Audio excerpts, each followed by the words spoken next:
Professor Eswar Prasad is going to speak for the next 5 minutes. Please. Governor Shirakawa is an experienced and, more importantly, wise policymaker. He's given us a lot to think about in terms of where Japan is today. It is easy to get carried away by this notion that Japan is an economy that is stuck in a very weak spot, that it is beset by malaise and is unable to get on its feet. But it's important to remember that the indicators one looks at are very important in determining the nature of the story. After all, Japan is still a very wealthy country. As Governor Shirakawa pointed out, in many non-economic indicators that speak to the quality of life, it does rate very favorably. Even if you look at economic indicators like GDP per capita, it has done quite well, relatively speaking, over the last few years. So why is it that we are so concerned about Japan? Now, of course, as one starts looking through the numbers, there is a deeper story to be told. If one looks at the labor market, as Governor Shirakawa pointed out, the unemployment rate would suggest, or even the employment growth rate would suggest, that all is well. But we know that something is not quite right in the labor market because you don't see any wage pressures, even at a time when the labor market seems to be very tight. One doesn't see GDP growth being consistently high, and more importantly, domestic demand, both in terms of consumption and investment, don't seem to be doing well at all. And in this environment, an economy like Japan that has often been able to use exports as a way to get out of its growth malaise is finding it very difficult for two reasons. Number one, the rest of the world is not doing very well. And second, despite the Bank of Japan's heroic efforts, the yen is not exactly cooperating. So what is the right fix? When one thinks about this conceptually, especially when one thinks about what macroeconomic policies can do, there are a couple of ways that macroeconomic policy can operate. One, by infusing direct demand into the economy. You can have the government spending a lot more. You can have the Bank of Japan making money very cheap for businesses and households. And that typically has the right sort of effect on demand. We know that's not quite working, which speaks to the importance of the second channel, which is expectations. Now, this is where it's clear that there is a disconnect between policy and the reality on the ground, especially as consumers and businesses see it. What the Bank of Japan is committed to is remarkable by any standards. This is a bank that is well known for its commitment to inflation discipline, and it indeed has enormous credibility in fighting inflation. So why is it that it doesn't seem to have credibility in fighting deflation? It is remarkable that a central bank can say that it is going to expand its balance sheet in many ways, both through effectively the printing of money, although not quite technically so, and also through asset purchases. And it's now committed to keeping inflation above the target level of 2%, as long as necessary to keep inflation rising, and yet the markets don't seem to believe it. And this comes to the core problem right now about the limits of macroeconomic policy when there is a sense that the productive potential of the economy, which again Governor Shirakawa has pointed to, is not moving in the right direction, is not growing at a rate that is consistent with what macroeconomic policies are trying to do in the short run. So macroeconomic policy can help in the short run. It can help by trying to increase expectations about future inflation. It can help by trying to give consumers and businesses lower cost financing for consumption, for investment. But ultimately, you cannot get around the problem that if firms believe that the productive potential of the economy is not going to be high, they are not going to hire workers at high wages. They're not going to provide the right sort of employment. You do have a lot of workers working fewer hours than they had in the past. So at one level, there are more people employed, but the sense of uncertainty about the future becomes prevalent and becomes dominant in terms of affecting the consequences of macro policies. So I think this is the heart of the matter. And if we go back to the discussion of the three arrows, the two arrows related to macroeconomic policies were very important in terms of providing support in the short run. But ultimately, those two arrows are going to fall short unless there is a sense that they're going to get much more traction in the long term, the productive potential of the economy. And Governor Shirakawa has already pointed out what the economy needs to do, what reforms are necessary in order to increase productive potential. And without that arrow firing, it's going to be very difficult for the other policies to have the right sort of effects. And in fact, it ends up creating extraordinary imbalances. The notion that a central bank can expand its balance sheet as much as the Bank of Japan has, commit to expanding its balance sheet practically indefinitely, commit to a higher than target level of inflation, and still have the currency appreciate suggests two things. Number one, the Bank of Japan is not credible. It's not credible in the sense, it's not credible in the sense that it cannot do what it says it will do. But what it says it will do will not have any effect on the variables that ultimately people care about, which is growth and inflation, because those realistically and ultimately are not within the control of the Bank of Japan alone.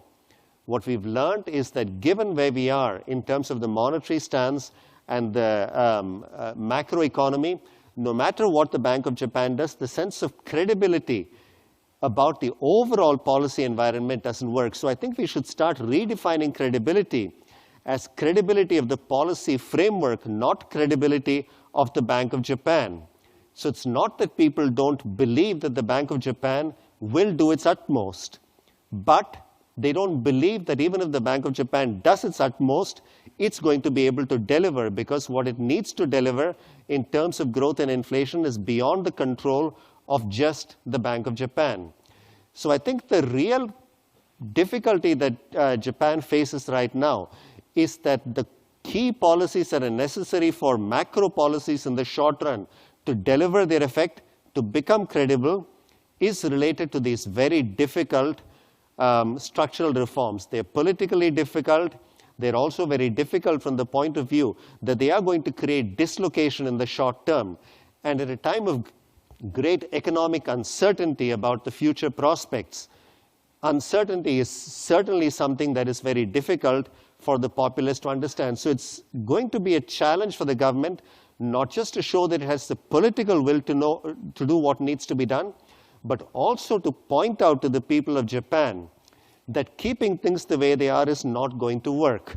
There are these very big demographic headwinds that Japan faces even more severely than other countries. So unless the people of Japan, the young and the old, recognize that very fundamental reforms are needed, and again, laying out the list of reforms is not a challenge. I think most people know exactly what needs to be done. But it's going to require political will and a clear communication that there really isn't an alternative. Otherwise, I think the short-term macro policies are going to be pushing in a vacuum, and they're going to get very little traction. Thanks. Let me ask you a question about the Japanese bond market. I guess this is not just the problem confined to Japan only. It is a global problem. Asset purchases of major central banks around the world, they have depressed long-term interest rates. And people are beginning to say that there is a risk of bond bubble is building. Do you think that the Japanese bond market is in a bubble? As a professor, it's useful to get back to basics first. If one thinks about monetary policy, there are three channels one can think about through which it operates. One would be the credit channel, the second is the exchange rate channel, and the third might be the asset price channel and the overall wealth effect. None of these seems to be working terribly well right now. If you think about the credit channel, with interest rates at the short end being negative, in fact being negative somewhat further out into the term structure than one would normally expect. And with the BOJ now committing to hold down the yield curve, even at the long end of the curve, you would think that the BOJ has done everything it can to provide easy financing for households and borrowers. But clearly that's not the problem. The cost of funds is not the problem right now. It's, as Governor Shirakawa pointed out, the desire to use those funds by corporations and households, and that's not there, given the lack of confidence. The exchange rate channel is not working very well. Again, not because Japan is at fault or is doing something right, but we are in a global environment where there is uncertainty, not just in Japan, but in the rest of the world. And Japan, as you correctly pointed out at the beginning, is still seen as a safe haven. So again, the lack of credibility of the Bank of Japan has this very perverse effect that attempts to ease monetary policy end up strengthening the yen because they create the potential for financial market turmoil outside Japan. And then we have the asset price channel. Right now, if there is one part of the Chinese financial system that seems to be going in the right direction, it's some asset prices. Now, is this a good thing or a bad thing? It doesn't seem to be entirely supported by macroeconomic fundamentals. And in the bond market, we do have valuations of bonds being perhaps not entirely consistent with economic fundamentals. Certainly, the economy is not doing very well, so low interest rates would be the norm. But are we close to the right equilibrium rate of interest? What is the equilibrium rate of interest right now? That's a very difficult question. But as the other panelists pointed out, right now we have this other awkwardness, which is that a lot of the government bonds are being held by the Bank of Japan. So the traditional transmission channel whereby you have a wealth effect because of the price of bonds changing, that doesn't kick in as well because it's the BOJ that is holding a lot of the government bonds. So on the one hand, you have the risk of a potential change in a shift in the yield curve being taken by the BOJ. But when bond prices rise as interest rates fall, the wealth effect is felt by the BOJ, not by the economy at large. So even that is not working very well. So we are in this situation where all the standard channels through which monetary policy might work are in some cases not working, or in some cases they are working in exactly the opposite direction they would in normal circumstances. So I think it's pretty clear that monetary policy, no matter how creative it gets, is not going to be the solution. It is a part of the solution. If monetary policy didn't act very forcefully, I think the sense that there would be a lack of confidence would be even greater. But it cannot solve the problem. And I think that's a conundrum we're facing, that monetary policy now has these very odd and perverse effects, partly because other policies in Japan are not working well, and partly because the rest of the world is not cooperating. So the answer really cannot be with monetary policy anymore. The World Knowledge Forum